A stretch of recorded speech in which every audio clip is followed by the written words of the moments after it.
Growing up in St. Paul, Chad Weinhold chased football dreams before finding his calling in finance.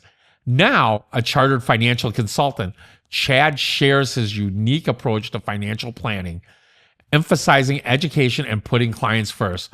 Learn about common retirement pitfalls and get practical advice for building a secure financial future. That's all coming up on today's show. You're listening to the Twin City Tales podcast. From working in his family's Chinese restaurant to bartending to becoming present-day owner of Twin City Heating, Air, and Electric, my father's true superpower is human connection. Now, he's on a mission to capture the most fascinating stories that make up the Minnesota community. You're listening to the Twin City Tales podcast.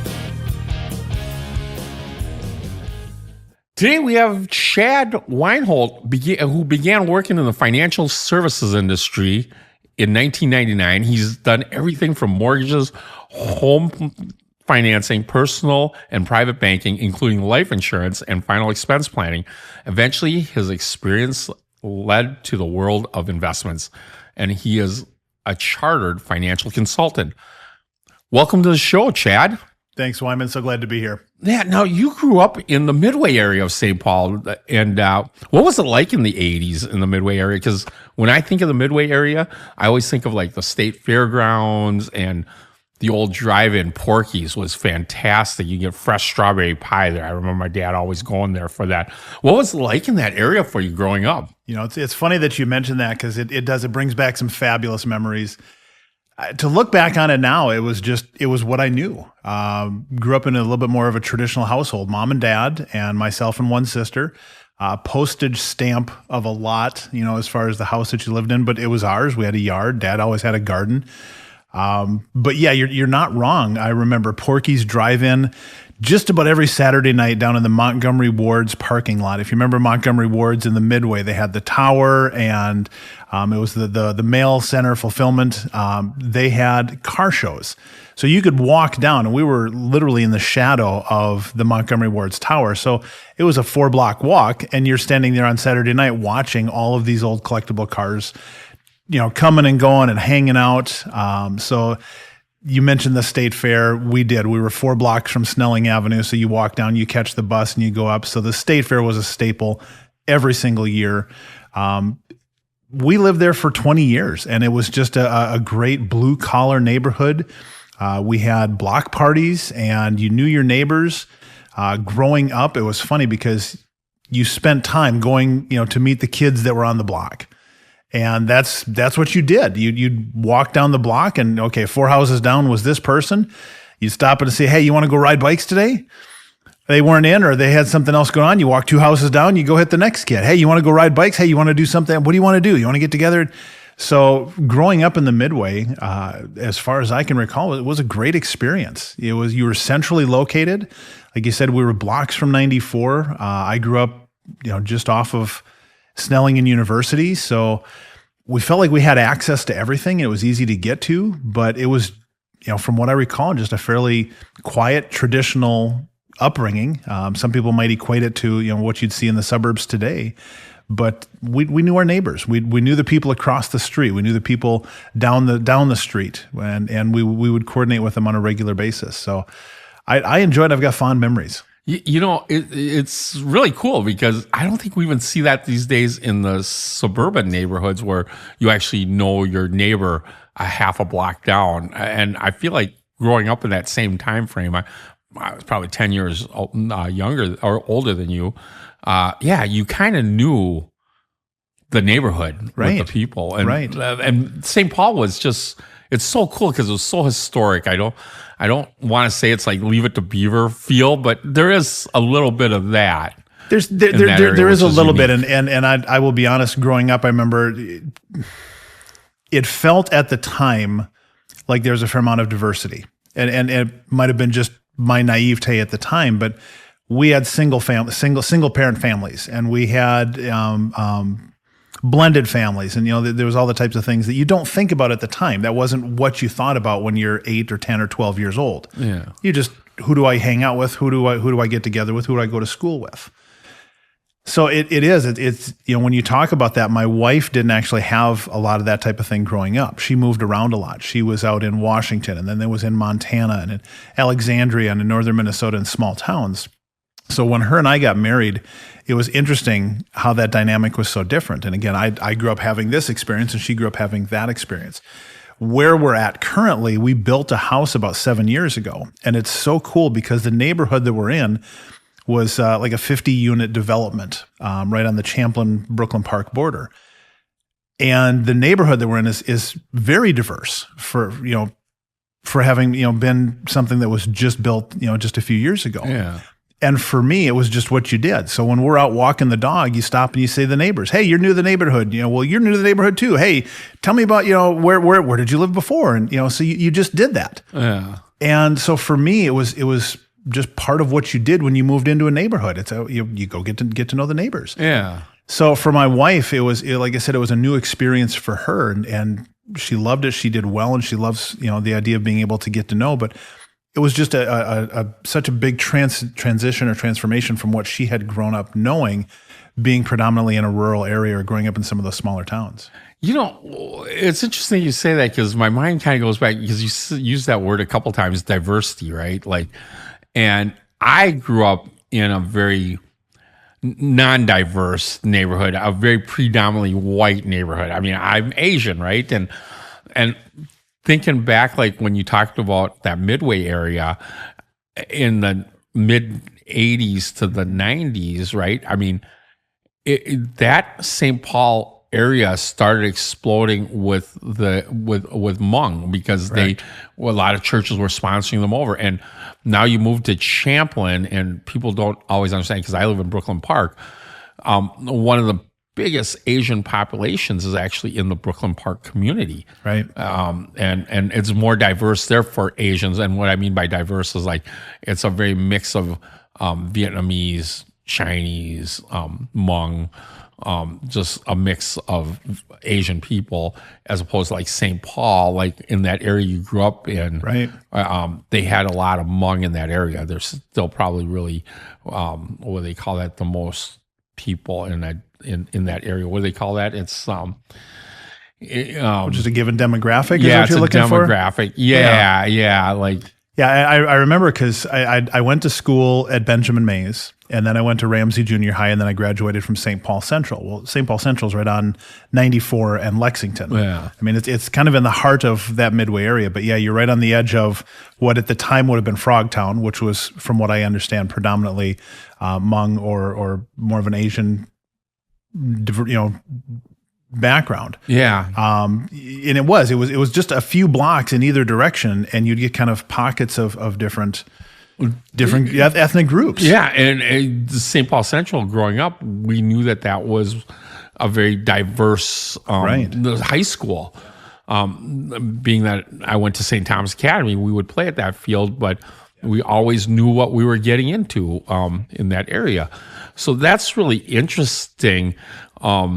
Yeah. And then after that, you ended up going out to Augustana and you played a little football out there. I did. Wyman, it's funny you mentioned, I knew from the time I was in middle school, I was destined to play football and I was going to be in the NFL. And it's amazing how you may have that idea in your mind, and that's, okay, this is where I'm headed. This is what I want to do. Call it a dream, call it a goal. God had different plans. I did. I left St. Paul Central, and I was a good player. I was a good player. I wasn't all state. I wasn't recognized. I got injured my junior year, so I didn't get a chance to finish out.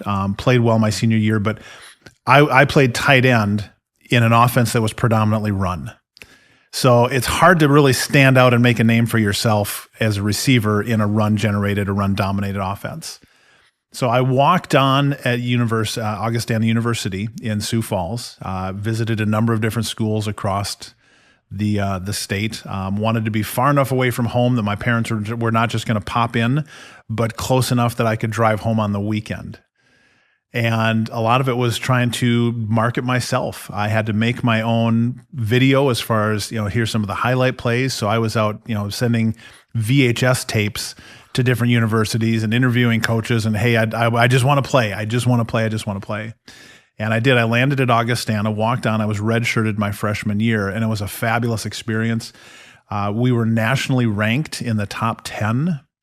We finished the season, I want to say 8-3. So it was a really good experience for me at that point.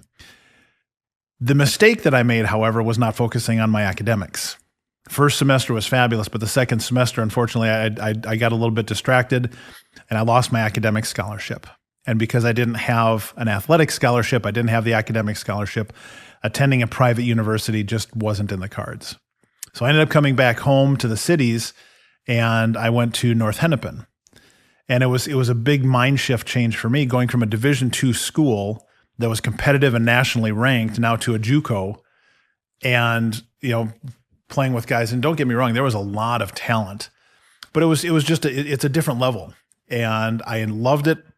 Played, had personally a good season, but for the team, we didn't do particularly well. That Christmas, my wife and I got engaged. She wasn't my wife at the time, obviously, but we got engaged, and my wife wanted an August wedding. So the following season, instead of going back and doing 2-a-day camp, we got married, and then it was starting a family and moving forward from there. Wow. So you really did, your life changed really quick at that point, it seemed like. It really did. I became a dad really young. My wife had a daughter, so when we were married at 20, we had a ready-made family. We had his son, her daughter. So it changed responsibilities. The idea of being able to go and play football was fun. It was alluring. It was tempting. Don't get me wrong. We went back and forth several times deciding, okay, do I play football and try to be a full-time student with a part-time job and let her work? But it was just one of those things, I think, instilled from my parents. There was a sense of duty as, okay, you have an obligation now. You need to be able to take care of your family. So it moved to, okay, where can I go and make the most of the opportunities that I had for somebody who didn't have a degree, and make sure that you're providing for a family. Wow. Yeah. But the one nice thing about that is, I know you can always have on your resume, you played for the Vikings. I did indeed. I got to say, and we've used that a couple of times. So if I get the icebreaker, tell me something that nobody knows about you, I can say I played football for the Vikings, and they go, really? When did you play football? You see people start pulling out their phones and going, no. It was the Augustana Vikings. Augustana's mascot was the Vikings. The best stories are not always the 100% true, right? If you told the 100% truth of the story, it's not as exciting. Well, it is 100% true. I played for the Vikings. Now, I can say I played for the same team that C.J. Ham played for. That's true. You add that in there now, right? You're sitting really good. And you let others fill in the blank. Absolutely. And for those that don't know me well, they do. They start kind of sneaking the pocket and pulling out the phone and going, who's this Chad guy? When did he play? And I don't remember his name on the roster. One of those types of things. It's kind of like having a Stu Voigt or what was a bench warmer Bob, Yeah. Bob made a big name for himself, but he didn't get a lot of time. But anyway, so no, it's fun. So yeah, I played at the Augustana Vikings. And then the North Hennepin Norsemen. Yep. We talked about that because I played baseball there. But, it's one of those things where when you said the competition, maybe – I hate to say this. I mean, I didn't go out. I ended up. They kind of said, "Hey, do you want? You should look at that," because the programs were starting to diminish back in those days in the community colleges. And right, I still remember they said, "You should come out. You play a little football. You should come out and play." Right? And I'm like, "Are you nuts? Those guys are these guys are just guys that could play D1 that just didn't need to get their grades up." It's you get killed out there. So I would never sell yourself short playing at a community college for football. No, and I didn't mean to do that. It was like I said, it was a transition going from D2 to JUCO. Normally you're going the other direction. Yeah. So it was a little bit of an adjustment, but like I said, there was no lack of talent. Like you said, there's a lot of guys that started junior college so that they can get their grades up and then move to that next level. Yeah, and they were pretty talented. They were absolutely. So I played with some stellar teammates, and I definitely miss it. But I'm at an age now where I can look at it from afar. I don't miss the running and the hard work. I miss the team guys. Miss the guys the camaraderie. Yeah, absolutely. That's the biggest part I think I miss. I never missed any of the practices. Well, I got to say, at this point in time, I could probably use a couple of 2-a-days. You and me both. Yeah, get me back into shape other than round. One of the things we connected at a business networking events. And what I was really impressed by was actually how your approach with financial wealth management is and how you look at that. And elaborate a little more on, like, you're talking about educating your clients and even educating younger people and understand that. Elaborate on that a little bit more, how you do that. Well, I'm fortunate enough. My wife has her doctorate in education, and I've borrowed from her consistently. She's been kind of my ace in the sleeve when it comes to how do you educate, how do you make a point to be able to do that. But my passion has always been financial education and literacy. As I mentioned, when we started out with an early, getting started at a young age, there were times that we were looking through couch cushions, we were looking through car seats, trying to find money to go buy milk. And I didn't want to continue living like that. It was set in my mind that was not a lifestyle that I wanted to continue, that I wanted my kids to inherit. So how do you change that?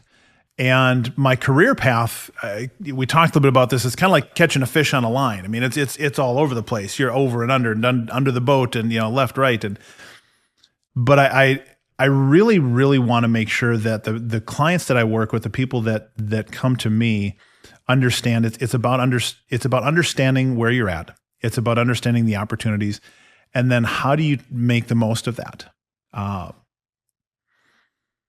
Give you a quick example. I had a recent client that started with me, and she just lost her husband. They'd been married for 36, 37 years, and he always did the finances. And it was one of those where she said he would say, honey, don't worry about it, I got to take care of. Honey, don't worry about it, I got to take care of. And he did. He did a fabulous job of being able to build a foundation and set things in motion, from investments to savings to all those types of things. But when he passed, she stepped into a world that she knew nothing about. So in that type of a situation, how do you help somebody feel comfortable, feel confident, and feel empowered when they're going, my significant other, my spouse, was the one that always took care of that, and now I don't understand. I don't understand the difference between this type of an investment or this type of investment, or what it means or how it plays out. So giving somebody the confidence to be able to step in and go, okay, I can do this. I can do this, is really important. Helping people understand the importance of the different tools, whether you'd mentioned life insurance, all of the different roles that life insurance can play. Understanding, again, some of those basics between investing and savings. What does that look like? So for me as a practitioner, it's really important to embrace the fiduciary responsibility. It means putting the needs of the client before my own and making sure that they understand what it is that they're getting into. From there, it's really tapping into the breadth and depth of knowledge from 25 years of experience in the financial services. You mentioned in the intro, and it was a very generous intro, so thank you. I've got mortgage background, personal and private banking, doing the investments, doing the insurance. So when somebody comes and says, hey, what do I need to do? How do I do this? It helps me to be able to say, well, based on the experience, based on your situation, here's the direction that we should go. And surprisingly enough, that story that you say, like, she was probably even very fortunate to have some stuff in place, but she just doesn't understand it, right? Right. The husband really had things set up, but never explained it to her. Like, she's just kind of in the dark, right? Correct. But I think I read somewhere at some point that almost like 40-something% of the people that have hit age 50 are not ready, will not be prepared to retire. Because at the end of the day, our bodies break down and we can only do so much. And depending on your education level or you don't ever want to run out of money. Right. And with everything else, the worry is obviously lately, I'm sure you got some of your investors or some people that have you as financial planners, and they're looking at their portfolio going, should I be buying Bitcoin right now? And you're trying to navigate that for them, but some people that have never even started. What is your advice for them that they're not even ready? Wyman, that's a great question. And we see that a lot. People that are 45, 50, 55, they really haven't taken the time. The most successful people that we work with, there's a couple of key attributes. Number one, they're open to working with setting up a written spending plan. Some people call it a budget, and some people view it as a 4-letter word when you talk about a budget. Congress has a budget, but they don't stick to it. Why do I need to stick to a budget? The people in Washington clearly can't. Well, they just choose to raise or to lower taxes. They can just print their own money. We don't have that luxury. So one of the biggest things is just understanding, what does it take to run your household? What is a budget and how does that work? And it's so sad because it's not taught in high school anymore. Personal finance, in most cases, isn't even offered as an elective class. You can take an accounting class and go see some of the principles of business accounting, but personal finance is oftentimes missed or completely lacking. And then when you get to college, very similar. So we have people that just simply have never been shown how to navigate personal finance. Used to be in the day, and I know you'll appreciate this, when you got your checking statement, you would actually reconcile because they would send the checks back and you would have to go through and put them in order and reconcile, okay, this is the check that I wrote. Does it match the amount in my check register? Does it match the amount on the statement? So once a month, you actually balanced your checkbook. Nowadays, nobody does that. First of all, who writes checks? We just talked about that. These kids don't even know how to write a check. They don't even know how to write a check. And then second, it's just online banking. Well, I just check my balance. It looks good. Okay, all is well. So a big part is understanding that budget part. The second part is you're never too old or it's never too late to start. People need to understand, number one, you've got to be able to live within your means. And that means paying yourself first. So when that paycheck comes in, are you setting aside money either in a 401k, in your Roth, or into personal savings of some sort? And the best way to do it is really to find a balance between those three. You've got to start by setting aside money for yourself. Grandma used to talk about setting aside money for a rainy day. Well, the rainy day is coming, and not just talking about the June that we just had, but I'm talking about when you get to be 60 or 65 or whatever that time frame is. So the best advice that I can make, number one, is understand, what does it take to run your household? Because if all you're doing is, okay, I get a paycheck in and I spend my paycheck, there's no plan. So have a plan. And then number two is finding somebody that you have confidence in, finding somebody that is willing to be able to sit down and be an educator with you and say, here are the different steps. Most people, I think, make it a lot more complicated than it needs to be. It doesn't need to be complicated. If you've got a company with a 401k and they're doing a match, at least start with the match. But you need to be setting aside something and then talking with somebody that knows and understands what that looks like so they can hopefully help guide you. Yeah. And that match is free money. You should always be doing that. I mean, I highly recommend that to all our team members here at Twin City Heating and Electric. Going back to that checkbook thing, like you said, that reconciling and knowing your statements. Yes. I think there was also a theory back in the day where I got more checks. That means I have more money. I got checks in here. I can still write them. I got to share a quick story. So when my wife and I got married, again, she was from small town. So when she moved to the Twin Cities, it was funny. We would drive downtown St. Paul or drive downtown Minneapolis, and she would literally, and I know she's going to hit me for this, but that's okay. She would literally stick her head underneath the windshield. She'd be looking up, just checking out the skyscrapers. We've been married 30 years. That's no longer the case. Don't get me wrong, but it was early on in our marriage. She wanted to be downtown and in the hustle and in the bustle and everything else. So she got a job working for what was then First Bank. She was in the call center. And the conversations were always confidential, but she came home one day and she went, "Oh my goodness, honey." She says, "I know I'm not a finance major. You're the one that typically handles that, but even I knew better. I got a call today from a lady and she said, 'You're telling me I bounced a check?' And they said, 'Yes, ma'am. There wasn't enough money in the account to cover the check.' She says, 'Well, how could there not be enough money? I've still got a whole box of checks.'" Classic. Oh my goodness. And my wife, she literally, she had to stop and go, "Really?" But again, it comes back to if you haven't been educated, if you haven't been shown, if I've got cash in my wallet, I can spend the cash. Well, don't checks work the same way? If I've got checks, I can still spend the checks. Right. I still remember going off to college and my going back to my dad. I know I ran out of money, so I had to go back home and tell my dad, I need more money in the checkbook, right? So he says, okay. And it was it was a spring break, and he says, bring the checkbook. And, I had the duplicates, and he's looking through my checks. And he lost his freaking mind when I wrote a check for 50 cents. He's like, you wrote a check for 50 cents? You know how much it costs for you to even cash that check? You don't have 2 quarters in your pocket? He had just lost it. Clearly you didn't at the time. And I still remember it was a check at the gas station off of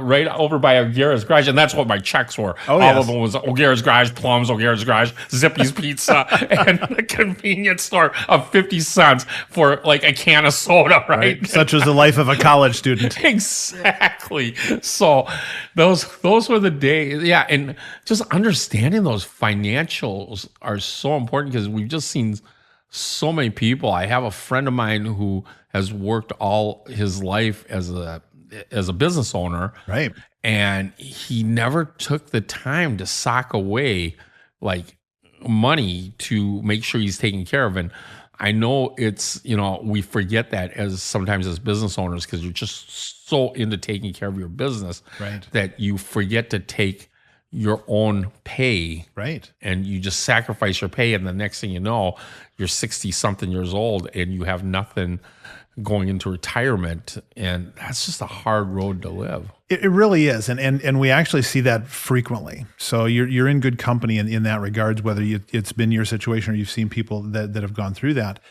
To your point, I had a client that was running a business, and he was in his early 70s, still running the business. Business was successful and doing well, but he said every time I needed a deduction or I needed something to write off, I'd go buy another piece of equipment.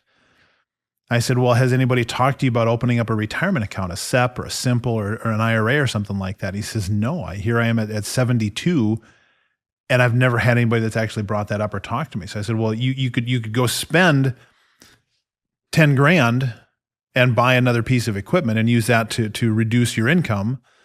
Talk to your tax person about how that works. Or you could open up an account and put money into this, and now you get essentially the same outcome, but the money's in your name, in your account, and working for you. And it was kind of a light bulb moment for him to be able to say, well, why didn't I do this 30 years ago? Why didn't I do this 40 years ago? It's not taught. It's not talked about. And I know sometimes it's just a matter of people are afraid to say, I don't understand, or nobody's covered that with me. And asking for help, I think sometimes can either be a pride thing or just, I don't want to feel like I'm dumb if I'm asking questions. And I will say this, there is such a thing as a dumb question. But it's not just the people that ask it. No. But when it comes to finances, if you haven't been exposed in that area, if that's not something that you've had, as far as an introduction to, then ask any question. Ask the question. And it's amazing with the resources we have for online search engines and all of these different things that we can go to. Really, stop at your bank and talk to a banker. Stop at your bank and talk to an investment person. Talk to some of the other people that you work with and go, who do you work with as a financial professional? Who has helped you in the past? And if they go, well, nobody's helped me. Okay, well, I'm going to keep looking. Talk until you find someone, and you can say, would you recommend working with the person that you're working with? And if the answer is, well, I hear from them, once every blue moon, okay, keep looking. Don't be afraid to ask and say, who do you work with? Who do you trust? What type of advice have you received? What's the best financial advice that you've received? What's the worst financial advice that you've received? You're going to get Bitcoin as the answer to both of those questions. Right. What's the best advice you got? I bought Bitcoin. Well, when did you buy it? I bought it in 2015. What's the worst advice that you got? I bought Bitcoin. When did you buy it? Well, in 2022, right before everything tanked. So it can go either way, but my additional piece of advice would be keep asking. Yeah. Yeah, no, that's really good information, and I think, kids get in a rut when we were kids too, well, you said like at 22, 23, are you really going to just start investing money when you can barely afford ramen or beer and you're choosing to eat ramen because you do need beer money, right? But you have to start somewhere. And in all reality, the best time, I think, is to start when you're 18, 19. Absolutely. And even throwing in $25 a Absolutely. month or $50 a month doesn't sound like much, but that thing called compound interest, which I learned when I was 50 years old, right? Right. Like I would have thought, oh my gosh, how much better off would it be if I would have taken that $10 or $20 back in the 80s and started just dumping it into it. And it's so hard today because we're so overwhelmed with the marketing and the advertising and the whole keeping up with the Joneses approach.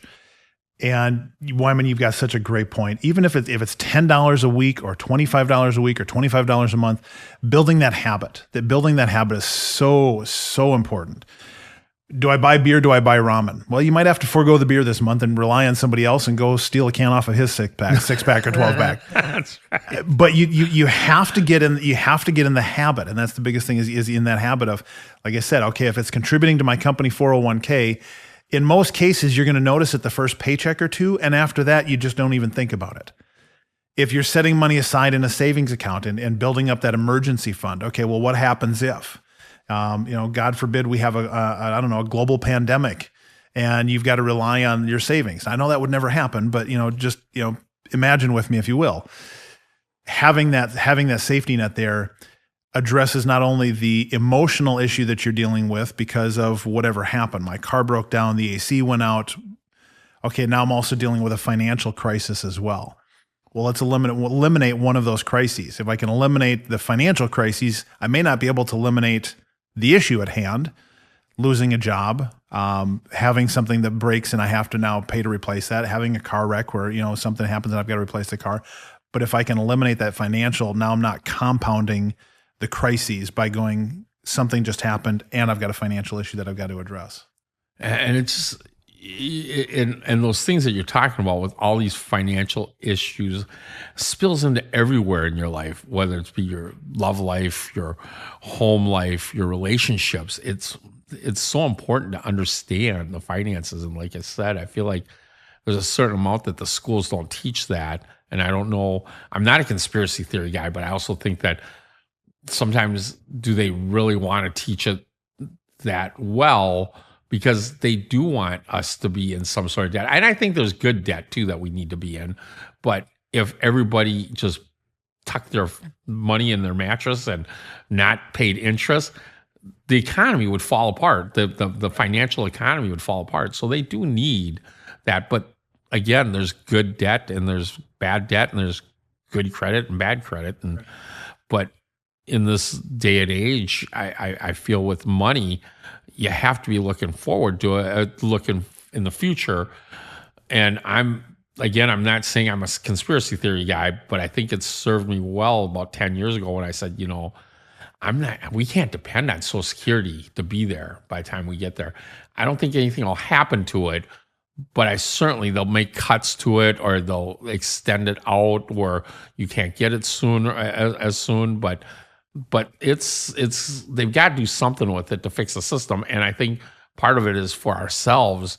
I think if you don't think about depending on it, then you're controlling your destiny. You're not letting somebody else control your destiny. And you've got a great point there. And I want to put your listeners at ease if I can.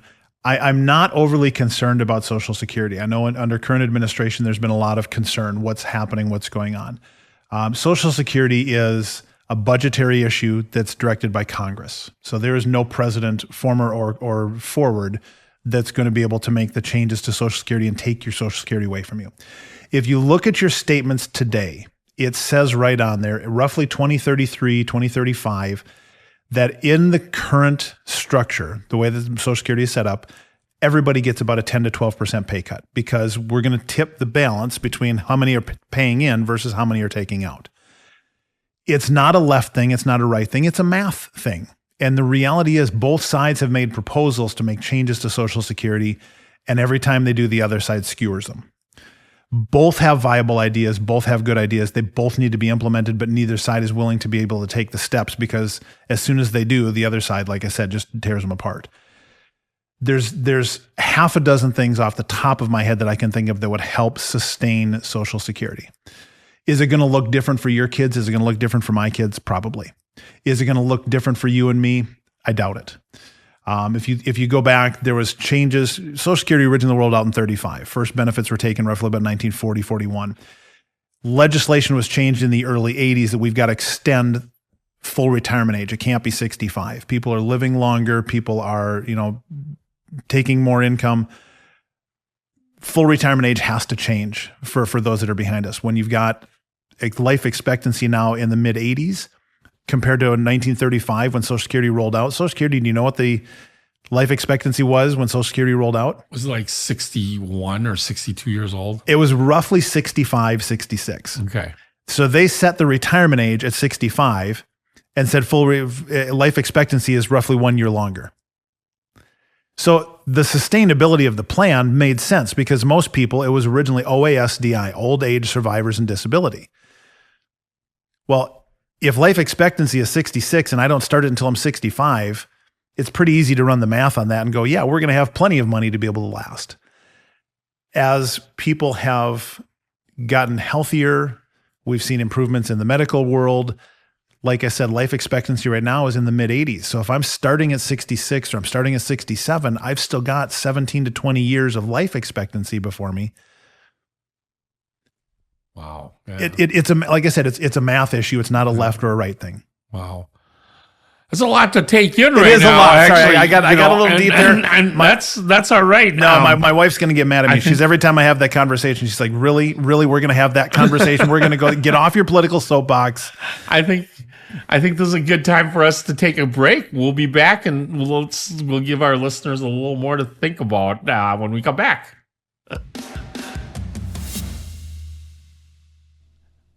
Tired of lugging heavy bags of water softener salt from the store? Twin Sea Heating, Air, and Electric now delivers premium water softener salt right to your home in returnable, reusable 20-pound containers to go green and light it up to save you from injury. Serving the north suburbs, we're your neighbors who know how hard our water is. No more running out of salt and dealing with spotty dishes and stiff laundry. Quality salt, reliable delivery, local service you can trust. Because at Twin Sea Heating, Air, and Electric, we don't just keep your home comfortable, we keep your water soft and your life easy. Twin Sea Heating, Air, and Electric, now with water softener salt delivery. Call today or visit us online. And we are back and with Chad Weinhold here. And this is the part where we do our little surprise photo reveal. Oh boy. And I'm going to show you this picture. And your wife sent it to me. I have not seen what's coming, so it is definitely going to be a surprise. So here we go. For our listeners out there, this is a picture of a young, dapper young man in a letter jacket from St. Paul Central High School. And he has an envious mustache, especially for most high school youths who could not grow one. I was one of those guys, right? And I would actually be super jealous. But my line was always, you may have hair on your chest and on a mustache, but grass don't grow on playgrounds. That's all I know. So, do you remember this? Was these your senior pictures? That was senior pictures. Nice. At the time, that was the thing, was to be in your letter jacket, to be able to show, yes, I made it for whatever sports. Yep. In high school, I was a two-sport athlete. I played football. I played basketball. You didn't have the pins or the Apparently not at the time. And I'm looking at this. If you look underneath the year is typically where you had the different bars. Yeah, the bars or the letter or the sports you were in. Right. We actually had the pins on the jacket. Got you. So much of it at the time, and it's funny because when I was senior, we were given the option: do you want a class ring or do you want the jacket? And I wasn't big into jewelry, so I'm like, class ring had no appeal to me whatsoever. The jacket, however, at the time was a little bit more of a status symbol. When you wore it at school or you wore it to school, people knew and understood. So on the back, it had the sport that you were in. So it was either a basketball or a football or baseball. That was on the back. That was on the back. Oh, most of my see is like the mascot. Right. Name on the back. No, so on the back of the jacket, and I still have this jacket. It's hanging in my closet. Does it fit? No, not even close. That's like one of the experiences. Not even close. And I've got this deranged fantasy that I'm going to be able to get to a point in time where I can still fit into it, and I'm going to get it snapped. We'll see if that actually takes. But no, at the time for us, for our school, it was you had a nickname on the back, or you had your name on the back, and then your sport. So I had my nickname on the back. I had my sport. It was a sizable emblem. I mean, it was good sized. And again, for those that were in multi-sport athletes, if you were, baseball, football, basketball or something like that, or hockey or whatever it was, you didn't necessarily put it on the front.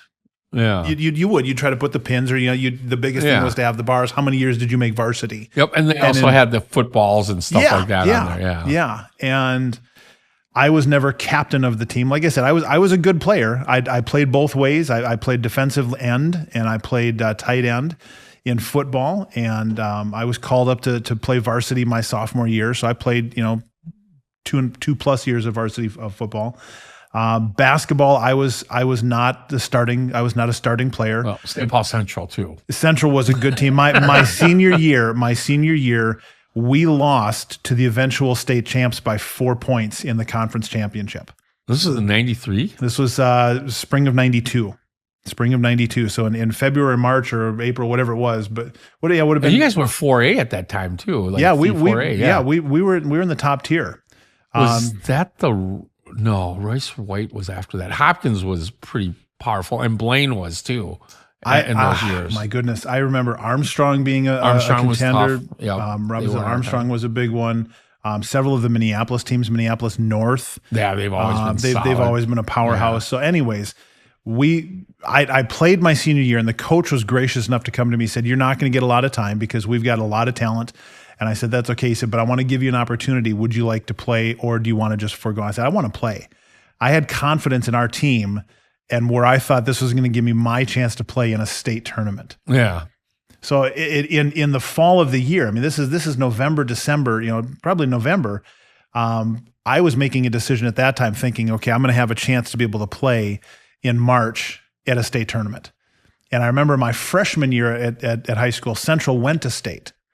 And this coach that was coaching, Dan Brink at the time, he had a history. He'd taken Central to state multiple times during the 80s. So I was kind of riding on that. And like I said, we got within 4 points of winning the conference and going to be a representative in the state tournament. Wow. So the team we lost to eventually went and won the tournament that year.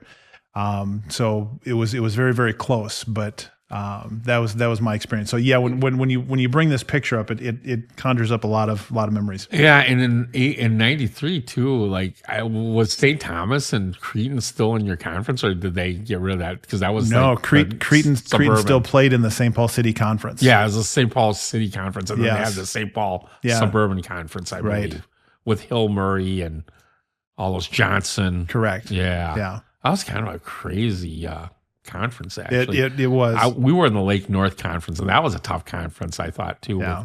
With, Armstrong, Edina, Hopkins, Minnetonka. But yeah, no, that's awesome. So what would this younger version think about who you've become today? Like, I know back then you probably did. You're not sitting there going, I'm going to be a financial advisor. That's going to be me. No, that was not my aspirations. When I was a senior in high school, I was going to college for probably three things: play football, right, meet girls, and architecture. Right. So it wasn't what I was thinking. What would the younger version see now? It's kind of a mixed bag. I mean, at this point in time, I am a father of three, grandfather of five. I've been married to the same woman for 30 plus years. So I would hope that he would be looking forward and going, kudos, good job. Did I get to where I wanted to be from an architect standpoint? No, but honestly, I'm okay with that because it's a different field, it's a different feel, and I enjoy what I'm doing. I enjoy helping the people that I do.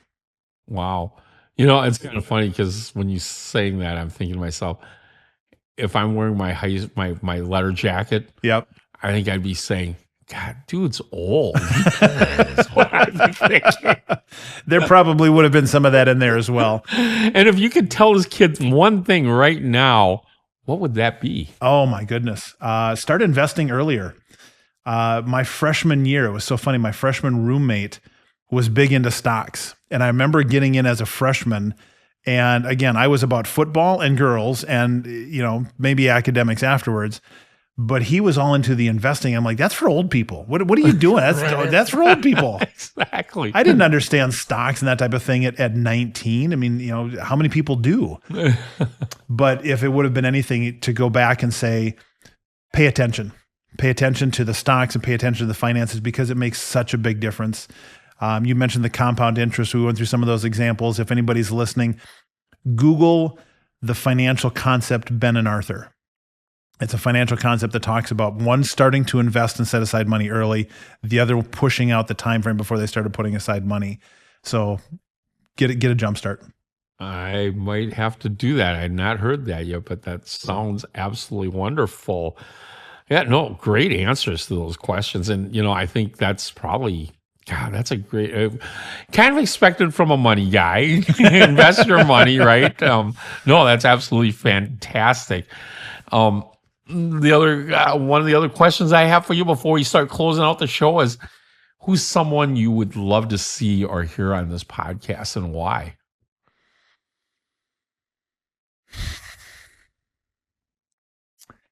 It's going to stick in the financial world, but the last district manager that I had when I was at my previous employer was a gentleman by the name of Wolfgang Hilse.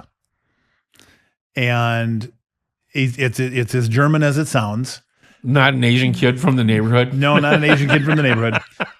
But Wolfgang was one of those that he was phenomenal as a leader. He was exceptional with his patience. He was so even keel. But he had a sharp wit about him, and he was just fantastic. And in all of my years of working, I would say he probably was the person that I admired and respected most as a position of, call it a boss, call it a manager, call it whatever the case may have been. I would love to hear more of his story. We had a chance to hang out while I was there for a couple of years before I was recruited to where I'm at now. And hearing anybody's story is always, to me, it's always fun to be able to know, where did you come from? Where did you end up? How did you get there? So I'd love to hear him on a podcast and just get a chance to know, tell me a little bit more about your story. Tell me about how did you get to where you got to? How did you, the second one would probably be my best friend growing up. We played football together. We hung out together. He was my best man. I was his. He served in the Navy, and he's since gone into law enforcement, working in the Department of Corrections.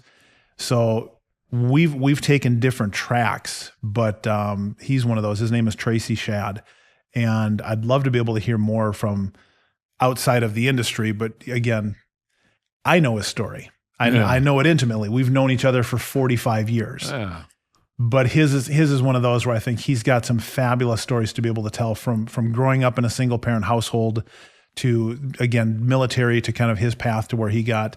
So those I would say were probably the two that I'd love to be able to hear. Yeah, it sounds like two really awesome guys, actually, and it sounds like both are living in Minnesota. Maybe that's a possibility. Yeah, Tracy's across the border. I mean, he still bleeds purple, so he still roots for the Vikings, but he's across the border, living in western Wisconsin. But he's Minnesota native, born and raised. So cool. Might have to do a reach out to him. And I really appreciate you being on the show. And one of the things that I love doing is presenting you with a little something. Oh. There's a little something for being on the show. Not a huge trophy, but enough to I appreciate put on your desk and hold down some paper, maybe. Thank you. That's fantastic. And the other thing, I know you're such a big Vikings fan. I am. And I also have this Xavier Rhodes signed photo of him. Oh, that is fantastic. And knowing you, I mean, like Xavier Rhodes, you can help people with their financial planning at a Pro Bowl level. And he was a 3-time Pro Bowler for the Vikings. Oh, that is fantastic. Our basement is decked in purple and gold. So nice. So that'll fall right in. This will fall right in. I've got a spot on the family room wall that I know we can put this up. This is fantastic. I thought about Vikings. What better gift? It's something that you might appreciate. No, that's awesome. Thank you, Wyman. No, my pleasure. I can't thank you enough. Again, Chad, for being on the show on Twin Sea Tales. If you want to learn more about Chad, you can visit his website at www.corestonewm.com. That's, again, it's www.corestonewm, standing for wealthmanagement.com. As we roll out of here, I want to thank Chris Hockey for the use of his song Thanks, with no pun intended. And this podcast is powered by Twin Sea Heating, Air, and Electric. Until next time, you can't go wrong with Wyman Wong on the Twin Sea Tales podcast. This song goes out to my family, to all the ones who died before me. I'm sure the family life made you do things you never wanted to, so I wrote